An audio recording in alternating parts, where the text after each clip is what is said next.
Buenas noches, Giovannini. Ya que está el ingeniero historiador, yo quisiera hacerle una pregunta específica sobre dos próceres muy importantes en la Argentina, Juan Manuel de Rosas y el general José de San Martín. Uno, el primero, murió en Southampton, en una granja en 1877, y el otro murió en Boulogne-sur-Mer, es decir, a 32 kilómetros de la costa británica, en 1850. Es muy extraño que estos dos próceres hayan muerto prácticamente en territorio inglés o en las proximidades del territorio inglés. San Martín vino de Londres en 1812 y fundó el regimiento de granaderos, es decir, que tenía buena relación con la logia masona. Y Rosas tenía estancias y había carne salada y cuero, y los principales compradores eran los ingleses. Sería interesante que lo aclarara. Gracias, buenas noches.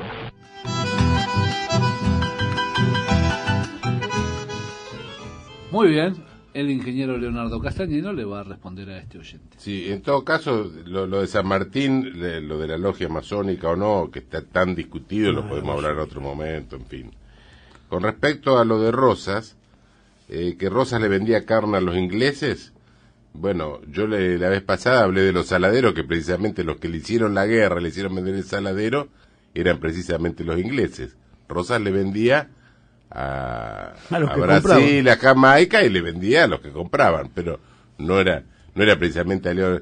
Rosas lo que tuvo con los ingleses, que respetaba los tratados que había, porque había un tratado de país más favorecido hacia Inglaterra, que se lo había dado Rivadavia para que Inglaterra... 1825, el tratado donde directamente dicen en ese tratado el territorio de Gran Bretaña, el Reino Unido, y los la provincia, ¿cómo se llama? La Confederación. La Confederación. No, la Confederación no existía todavía, era la 1825.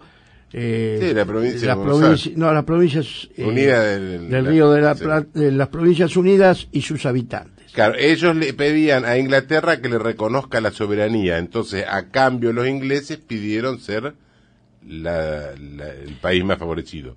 Por eso que después... Pero no lo firma Rosa, eso lo firma en la época de que Rivadavia era el primer ministro, lo que pasa que manejaba Rosas, secretario de... Lo que pasa es que Rosas respetó ese tratado. Además, Rosas, aunque se esté peleado con alguien, ya vemos que lo recibió a Mandeville y todo, él no tenía una agresión local, digamos.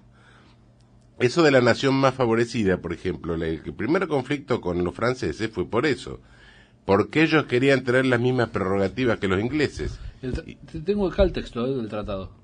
Bueno, decía, habrá perpetua amistad entre los dominios y súbditos de su majestad británica y los territorios de las provincias unidas del Río de la Plata y sus habitantes. Claro. Y habrá una recíproca... Ni siquiera era un gobierno. No. Fíjate vos que el sentido de ese tratado es un territorio con un montón de tipo arriba, no tiene una identidad, no hay una identidad de gobierno, es decir, no dice ni la República Argentina ni la Confederación, sino un territorio con sus habitantes arriba. Claro. Era muy light la cosa, ¿no? Pero le hicieron para cierta forma para imponerle un comercio favoreciendo a Gran Bretaña. Pero con respecto a lo que preguntaba este señor, lo firma Manuel José García, claro, que fue que entregó Watling Parish, y el que fue el que entregó ¿cómo se llama? Que entregó la banda oriental después de la guerra de Brasil. Y Rosas, que era meticulosamente observaba la ley, por eso el libro La Ley y el Orden, respetó ese tratado y no, en cambio Francia le exigía tener las mismas prerrogativas, y Rosa le dijo que no, porque él no habían hecho ningún tratado. Entonces, ahora, ¿por qué se fue a Inglaterra? Yo tengo un poco una sospecha, digamos, que Rosa fue un poco secuestrado en Inglaterra, porque después de Caseros... Para controlarlo, ¿qué mejor que controlarlo? Y tenerlo controlado y decirle, si se portan más, se los mando de nuevo. Porque, ¿qué pasó? Después de Caseros, Rosa se va al consulado inglés. Está 2 o 3 días que no se quería ir. Estaba inclusive la hija y algún federal más, hasta que lo convencieron y se fue a Inglaterra. Eso por un lado. Ahora, por otro lado, ¿a dónde iba a ir? Porque Francia, en ese momento, había bastantes revueltas, y tanto es así que San Martín incluso estuvo a punto de irse a Inglaterra, se fue a vivir afuera. Sí, porque ahí en 1848 creo que fue la revolución socialista, que fueron las tomas y las quemas de las calles. Estaban revueltas, tanto es así que San Martín se estuvo por pasar, o sea que no fue porque era pro inglés, y después los ingleses son unos piratas, pero hay que reconocer una cosa, al enemigo de honor lo respetan. Y lo controlan. Lo evalúan.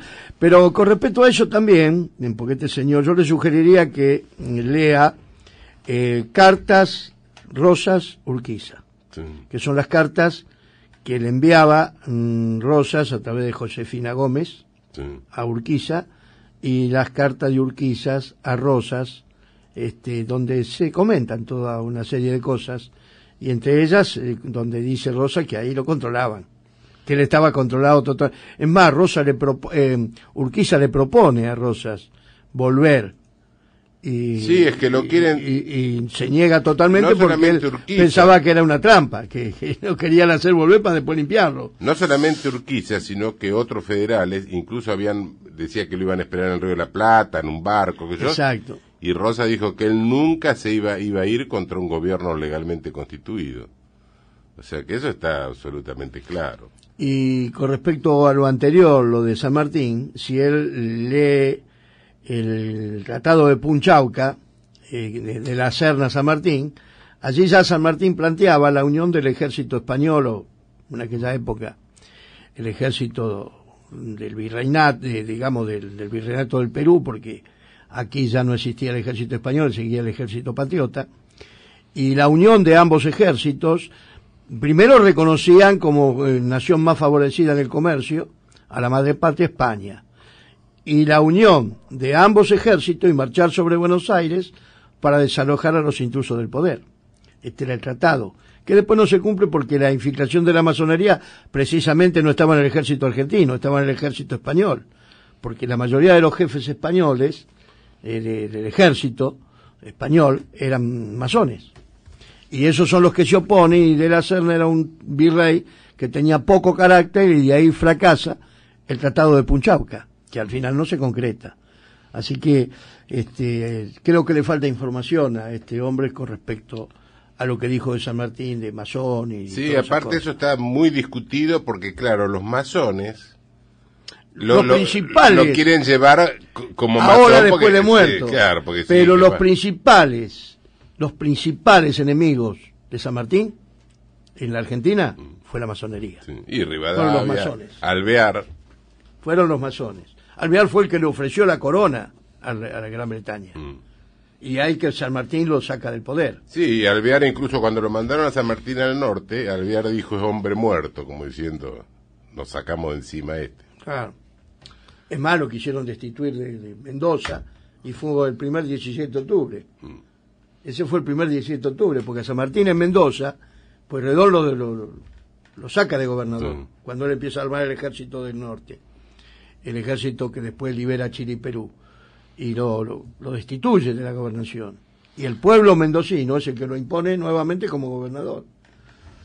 Sí, aparte en esa época estaba un poco mezclado a veces, no había un bando y otro, porque los criollos a veces se unían a los españoles para pelear contra Buenos Aires. Exacto. O para pelear contra los portugueses, los de Buenos Aires hacían pacto con los portugueses. Bueno, la prueba la tuvimos contra Artigas, cuando se unieron contra Artigas. Ahí has dado con la palabra.